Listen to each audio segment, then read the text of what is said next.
Hi, welcome to our DGR physics classes. Today discuss about the topic gravitation. ఈ చాప్టర్లో most important 2 marks గురించి explain చేద్దామండి. అందులో first question వచ్చేసి ఏంటి, state the units and dimensional formula of universal gravitational constant. చాలా important question ఇది. అంటే ఏదైనా 2 ఆబ్జెక్ట్స్ మధ్య కానీ 2 ప్లానెట్స్ మధ్య కానీ ఒక ఫోర్స్ అనేది ఉంటుందని న్యూటన్ అనే సైంటిస్ట్ చెప్పడం జరిగింది. అంటే ఫర్ ఎగ్జాంపుల్గా ఇది ఒక ప్లానెట్ అనుకుందాం. This is the mass of the planet, another mass of the planet. ఓకేనమ్మా, this is the M1 and M2, లేకపోతే object. Okay, separated by the distance R. ఆ డిస్టెన్స్లో సెపరేట్ చేసాం. ఆ డిస్టెన్స్లో సెపరేట్ చేసినప్పుడు ఈ ప్లానెట్కి మధ్యలో ఒక ఫోర్స్ ఉంటుంది. అంటే gravitational force always attractive force. ఓకేనా, ఓన్లీ అట్రాక్టివ్ ఫోర్స్ మాత్రమే ఉంటుంది, రెపల్సివ్ ఫోర్స్ ఉండదు. అంటే ఈ ఆబ్జెక్ట్కి మధ్యలో ఒక ఫోర్స్ ఉంటుందని చెప్పాడు న్యూటన్ అనే సైంటిస్ట్.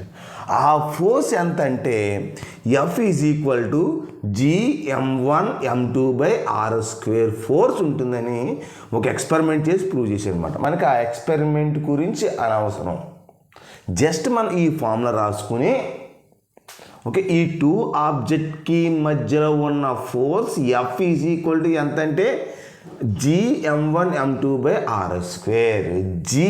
G అంటే ఇక్కడ మనకి universal gravitational constant. Small g అంటే ఒక స్మాల్ ఆబ్జెక్ట్కి ఉన్న గ్రావిటేషన్.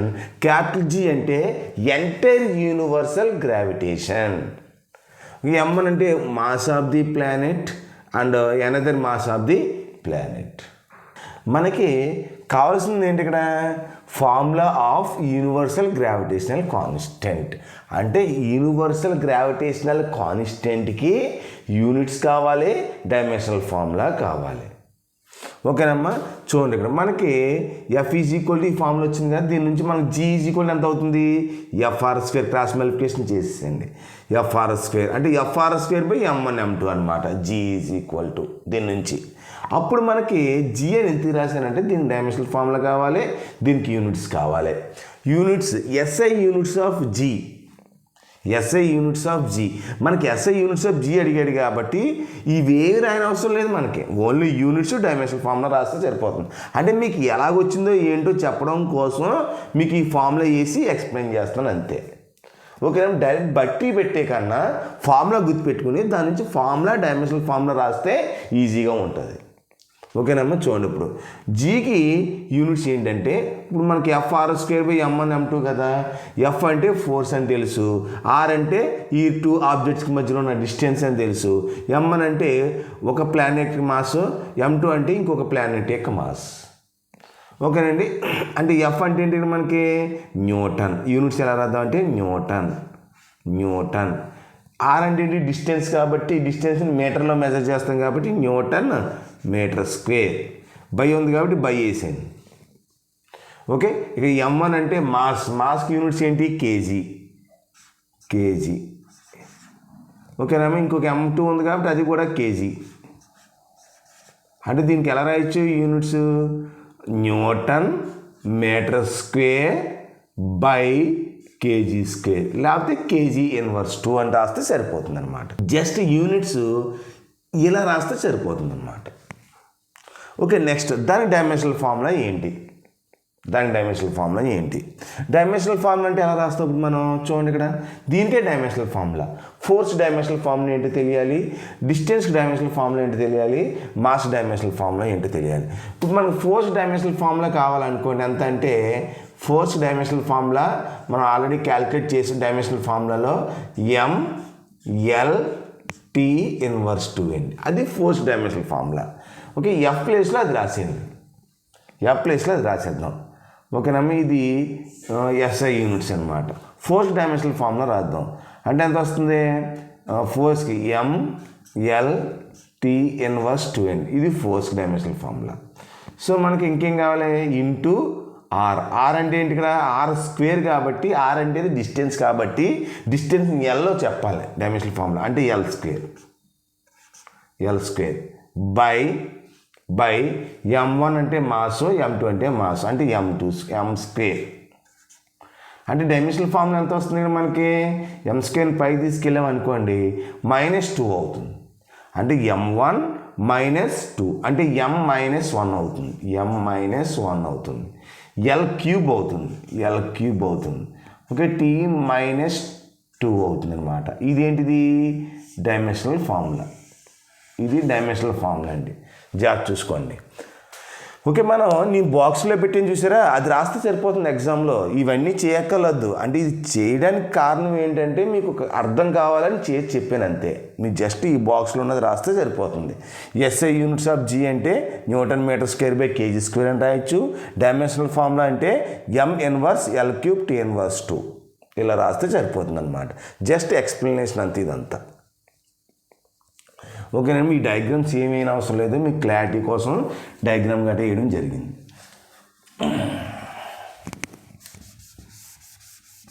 ఈ డయాగ్రామ్ కొద్దిగా కన్ఫ్యూజ్గా ఉందనేసి ఎరెక్ట్ చేస్తాను. కొద్దిగా ఈ ఫామ్లో ఏం చేస్తానంటే ఇక్కడ రాస్తాను. ఈ ఫామ్లో ఏమవుతుంది ఇక్కడ? దట్ ఎంప్లాయిస్ ఎంతమ్మా? Newton metre square by KG square. ఒక క్లారిటీగా ఉంది కదండి ఈసారి. Okay, this is the first question. Next question ఏంటి? State vector form of Newton's laws of gravitation. చాలా ఇంపార్టెంట్ అండి ఇవి రెండు కూడా. యూనిట్స్ అండ్ డైమెన్షన్స్ ఎక్కువగా అడుగుతాడు, రిపీటెడ్ క్వశ్చన్ ఇది. ఓకే, స్టేట్ వెక్టర్ ఫార్మ్ కూడా రిపీటెడ్ క్వశ్చన్. జస్ట్ మెయిన్స్లో ఆబ్జెక్ట్లో కూడా ఇంపార్టెంట్ అండి ఇది. వెక్టర్ ఫార్మ్ అనేది గుర్తుపెట్టుకోవడం చాలా మంచిది. Okay, state vector form of Newton's law of gravitation. ఏంటి? ఫోర్స్ మీకు తెలిసిన ఫార్ములా F = G(m1m2/r²).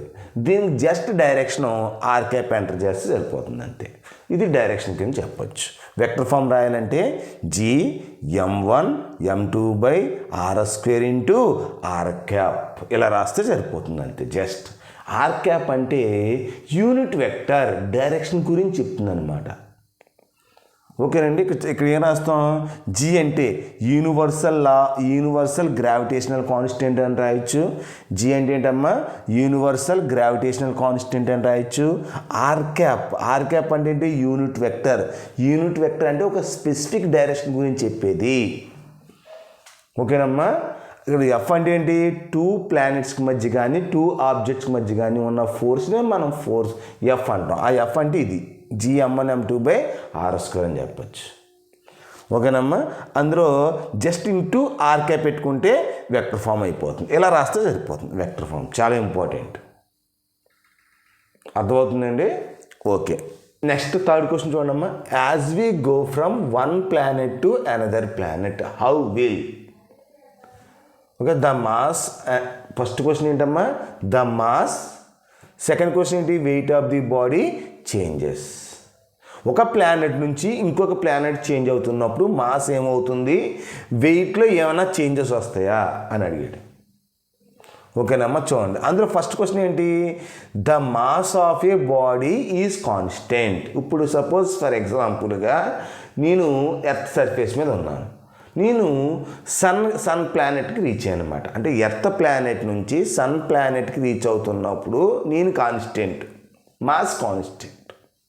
అంటే ఒక ప్లానెట్ నుంచి ఇంకొక ప్లానెట్ చేంజ్ అవుతున్నప్పుడు మాస్లో వేరియేషన్ ఏమి ఉండదు. So the mass of a body is constant అని రాస్తే సరిపోతుంది ఏకి. నెక్స్ట్ క్వశ్చన్ ఏంటి? Weight of the body changes. ఓకేనమ్మా, బాడీలో చేంజెస్ ఏమైనా వస్తాయంటే wait of a body changes as body యొక్క వెయిట్ చేంజ్ అవుతుంది యాజ్ G చేంజెస్. ఆ బాడీ యొక్క వెయిట్ చేంజ్ అయితే దాని యొక్క యాక్సలరేషన్ డ్యూ టు గ్రావిటీ కూడా చేంజ్ అవుతుంది.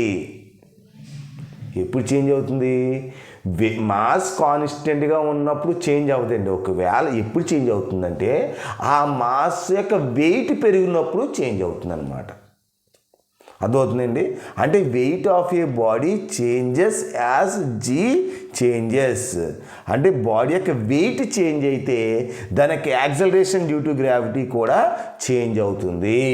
That is the third question. చూడమ్మా, ఫోర్త్ క్వశ్చన్.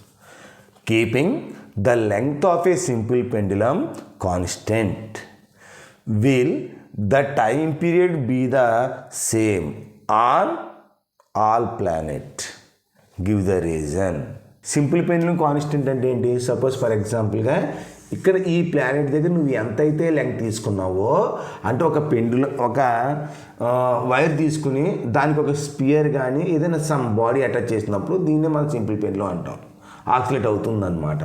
అంటే సింపుల్ పెండులం ఇక్కడ ఉంది, ఇక్కడ ఎంత లెంగ్త్ తీసుకున్నాను? L is equal to for example ఒక 100 సెంటీమీటర్స్ తీసుకున్నాను అనుకోండి. ఇది ఎర్త్ సర్ఫేస్ మీద తీసుకున్నాను ఈ పెండులంని, ఇది ఎర్త్ దగ్గర తీసుకున్నాను. ఓకే, ఇదే సేమ్ ప్రాసెస్ని ఈసారి సన్ దగ్గర తీసుకో. అంటే మీకు అర్థం కావాలని చెప్తాను అంతే. ఇదే సింపుల్ పెన్ను తీసుకొచ్చి ఇంతే లెంగ్త్ ఉన్న సింపుల్ పెన్ను తీసుకొని L is equal to 100 centimetres ఉన్న లెంగ్త్ తీసుకున్నాను అనమాట. సేమ్ ఇదే పెన్ను తీసుకొని సన్ దగ్గర పెట్టాను. అది ఏమడిగాడంటే keeping the length of a simple pendulum constant. Length of a simple pendulum constant will the time period be the same on all planet. All planet దగ్గర ఏ ప్లానెట్ దగ్గర తీసుకున్నా టైం పీరియడ్ సేమ్గా ఉంటుందా లేదా అని అడిగాడు. అంతే క్వశ్చన్. ఓకే, దానికి రీజన్ ఏంటి? రీజన్ ఏంటో చూడండి. ఇప్పుడు ఎర్త్ సర్ఫేస్ మీద ఉన్నప్పుడు లెంగ్త్ 100 సెంటీమీటర్ ఉంది, సన్ సర్ఫేస్ మీద ఉన్నప్పుడు కూడా అంతే లెంగ్త్ ఉంది. ఉన్నప్పుడు టైం పీరియడ్ ఒకలాగా ఉంటుందంటే ఉండదు. ఎందుకు? ఎర్త్ సర్ఫేస్ మీద గ్రావిటీ ఒకలా ఉంటుంది, సన్ సర్ఫేస్ మీద గ్రావిటీ ఒకలా ఉంటుంది. ప్లానెట్ నుంచి ప్లానెట్ చేంజ్ అవుతున్నప్పుడు దాని యొక్క గ్రావిటీలో కూడా వేరియేషన్స్ వస్తాయి. గ్రావిటీలో వేరియేషన్ వచ్చినప్పుడు దీని యొక్క టైం పీరియడ్ ఒకలా ఉంటుంది, దీని యొక్క టైం పీరియడ్ ఒకలా ఉంటుంది. ఎందుకని? ఇప్పుడు జీ ఇక్కడ రఫ్గా జీ వాల్యూ ఎంత ఉంటుందంటే 9.8 ఎర్త్ సర్ఫేస్ మీద 9.8 మీటర్ పర్ సెకండ్ స్క్వేర్ ఉంటుంది. ఇక్కడ రఫ్గా ఎంత ఉంటుంది? G is equal to 624 metre per second square ఉంటుంది. అంటే మీకు రఫ్గా చెప్తున్నాను అంతే. ఇది అంటే దీంతో కంపేర్ చేస్తే దీని యొక్క గ్రావిటీ చాలా ఎక్కువ ఉంటుంది. అంటే ఇక్కడ టైం పీరియడ్ అనేది తక్కువ ఉందనుకోండి, ఇక్కడ టైం పీరియడ్ అనేది తక్కువ ఉందనుకోండి, చాలా ఎక్కువ ఉంటుంది. అంటే ఇక్కడ ఆక్సిలేట్ అవ్వడం స్లోగా ఆక్సిలేట్ అవుతుంటుంది అన్నమాట సన్ సర్ఫేస్ మీద. ఓకేనండి. అంటే ఇక్కడ ఆన్సర్ ఏం రాస్తా? అక్కడ మనకి ఎర్త్ సర్ఫేస్ మీద టైం పీరియడ్ ఒకలా ఉంటుంది, సన్ సర్ఫేస్ మీద టైం పీరియడ్ ఒకలా ఉంటుంది కాబట్టి నో ఆన్సర్. ఓకే, ప్లానెట్ నుంచి ప్లానెట్ చేంజ్ అవుతున్నప్పుడు టైం పీరియడ్ ఒకేలాగా ఉంటుందా అని అడిగాడు. ఉండదు కదా, టైం పీరియడ్లో వేరియేషన్స్ వస్తుంది కాబట్టి నో అని రాస్తే సరిపోతుందండి. నో అంటే ఇక్కడ ఏం రాస్తాం? Time period will not be same. Will not be same and time period ఒకలాగా ఉండదు. దానికి రీజన్ ఏంటో చూద్దాం. టీ ఈజ్ ఈక్వల్ ఫార్ములా ఏంటి? టైం పీరియడ్ క్యాలిక్యులేట్ చేయాలంటే 2π × √L/g అని తెలుసు మనకి. సింపుల్ పెన్లో నేర్చుకున్నాం కదా. Simple pendulum time period calculate చేయాలంటే T is equal 2π × √L/g. That implies ఇక్కడ ఎల్ కాన్స్టెంట్. ఎల్ కాన్స్టెంట్ ఎందుకంటున్నాను? Length of a simple pendulum constant అన్నాడు. ఇక్కడ ఎంత లెంగ్త్ తీసుకున్నావు నువ్వు, ఇక్కడ అంత లెంగ్త్ తీసుకున్నాం కాబట్టి ఎల్ కాన్స్టెంట్. ఎల్ కాన్స్టెంట్ కాబట్టి 2π కాన్స్టెంట్ కాబట్టి టైం పీరియడ్ అనేది √g ఇన్వర్స్లీ ప్రొపోర్షనల్గా ఉంటుంది. అంటే టైం పీరియడ్ పెరిగింది అనుకోండి, జీ వాల్యూ తగ్గిపోతుంది. టైం పీరియడ్ తగ్గింది అనుకోండి, జీ వాల్యూ పెరుగుతుంది. అంటే T is proportional to 1/√g. అంటే ఇక్కడ ఏం రాస్తాం మనం? G changes from planet to planet. అంటే ప్లానెట్ నుంచి మనం ప్లానెట్ చేంజ్ అవుతున్నాం అనుకోండి, ఓకేనమ్మా, జీ కూడా చేంజ్ అవుతుంది. జీ చేంజ్ అయితే టైం పీరియడ్ కూడా చేంజ్ అవుతుంది. అంటే T changes from planet to planet. ఇలా రాస్తే సరిపోతుంది అనమాట. Okay, next important 2 marks question చూడండి అమ్మా.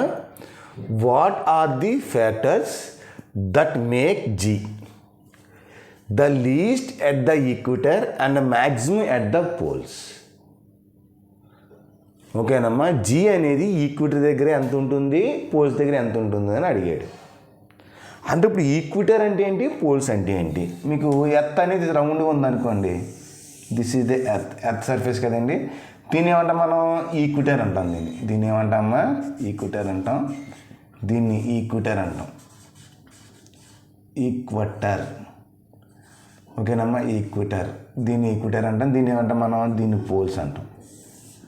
ఇది పోల్. ఓకేనమ్మా, పోల్స్. చూడండి ఇక్కడ. ఓకే, ఇక్కడ మనకి యాక్చువల్గా నార్మల్గా ఒక ఎర్త్ సర్ఫేస్ మీద acceleration due to gravity calculate చేయాలి అంటే G = ఎంతమ్మా? gm/r². ఇది ఎర్త్ కదా, ఈ ఎర్త్ ఎంటైర్ ఎర్త్ మీద G అనేది కాన్స్టెంట్గా ఉంటుంది.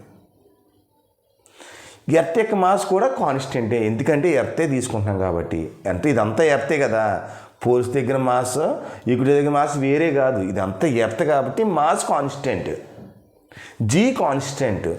అంటే G కాన్స్టెంట్, మాస్ కాన్స్టెంట్ కాబట్టి G అనేది రేడియస్ ఆఫ్ ది ఎర్త్కే ఇన్వర్స్లీ ప్రొపోర్షనల్గా ఉంటుంది. ఓకేనమ్మా, అంటే ఇక్కడ the acceleration due to gravity is inversely proportional to the square of the radius of the earth. దీని అర్థం ఏంటి? ఇక్కడ ఆర్ అనేది ఎక్కువగా ఉన్న, రేడియస్ ఎక్కువగా ఉందనుకోండి, గ్రావిటీ అనేది తక్కువగా ఉంటుందని అర్థం. రేడియస్ అనేది తక్కువగా ఉందనుకోండి, గ్రావిటీ అనేది ఎక్కువగా ఉందని అర్థం. అంటే మనం ఈ సెంటర్ ఉంది కదా, ఇది ఏంటిది? యాక్సిస్. ఇదంతా ఏంటి? సెంటర్. దీన్ని ఈక్వటర్ అంటాం. ఈ ఈక్వటర్ దగ్గర రేడియస్ ఎక్కువగా ఉంటుంది. రేడియస్ ఎక్కువగా ఉంటే గ్రావిటీ తక్కువగా ఉంటుంది. అలా మనకు రేడియస్ పైకి వెళ్ళే కొలది ఏమవుతుంది? తగ్గిపోతూ ఉంటుంది ఎర్త్ సర్ఫేస్కి. అప్పుడు ఏమవుతుంది? రేడియస్ తగ్గితే G వాల్యూ పెరుగుతుంది. దీన్ని ఎలా రాస్తాం చూడండి ఒకసారి. అంటే ఇక్కడ radius of the earth is maximum along the equator. Equator దగ్గర రేడియస్ ఎక్కువగా ఉంటుంది ఎర్త్కి. అంటే G అనేది ఎలా ఉంటుంది? ఇక్కడ మనకి మినిమం ఉంటుంది ఎట్ ద ఈక్వటర్. రేడియస్ ఎక్కువగా ఉంటే ఓకేనమ్మా, G వాల్యూ తక్కువగా ఉంటుంది. రేడియస్ తక్కువగా ఉంటే G వాల్యూ ఎక్కువగా ఉంటుంది. సెకండ్ పాయింట్ చూడండి. As the poles radius of the earth is minimum. Poles దగ్గర రేడియస్ అనేది చాలా తక్కువగా ఉంటుంది కాబట్టి G అనేది ఎక్కువగా ఉంటుంది. అంటే G is maximum at the poles. ఓకేనమ్మా, ఇక్కడ గ్రావిటీ ఎంత ఉంటుంది అంటే 9.8 m/s. ఇక్కడ గ్రావిటీ ఎంత ఉంటుంది అంటే 0 అని చెప్పచ్చు. అంటే ఈక్వటర్ దగ్గర గ్రావిటీ తక్కువగా ఉంటుంది, పోల్స్ దగ్గర గ్రావిటీ చాలా ఎక్కువగా ఉంటుంది. ఓకే, ఈ క్వశ్చన్కి అర్థం అది. సింపుల్గా ఇలా రాస్తే సరిపోతుంది. అంటే ఈ డయాగ్రామ్ గట్రా ఏం అవసరం లేదు మీరు. ఓకేనమ్మా, ఓకే, థ్యాంక్ యూ. ఈ వీడియో కనుక మీకు నచ్చినట్లయితే లైక్ చేయండి, షేర్ చేయండి. మీకు ఏమైనా డౌట్స్ ఉంటే కామెంట్ రూపంలో సెండ్ చేయండి. Okay, please subscribe my DGR physics classes. Thank you.